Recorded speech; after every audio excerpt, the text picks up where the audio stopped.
I've traveled over, this is God's truth, I've traveled over 1,250,000 miles on Amtrak.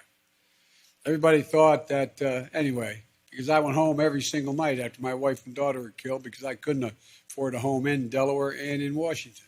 So I commuted every day. I remember one day, as vice president, the government keeps fastidious records of how many miles you travel on government planes. And so there's a big headline. Biden travels, I forget it was, 1 million miles on Air Force Two and so on and so forth. And I'm getting on the train to go home, which the Secret Service, they're great. They're with me here today, all 800 of you. But all kidding aside, they're wonderful.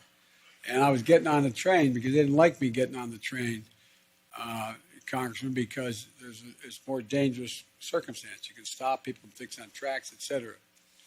But I would go going home to see my mom, who was sick. And one of the conductors I know for years walked up and grabbed, said, "Joey, baby," grabbed my cheek. And not a joke. And I thought that he was going to get shot. True story. And I said, no, it's okay. We've known each other. He said, "Joey, big deal. 1 million miles," or wherever it was, 1 million miles on Air Force Two. Come on, Joey. You know how many miles you travel on Amtrak?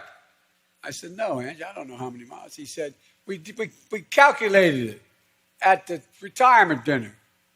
He said, 36 years, 119 days a year, back and forth. Then as vice president, he said, "We figure you've done X number of trips. It adds up to 1,200,000 miles on Amtrak." And I said, if my dad were here, he'd call it a misspent adulthood.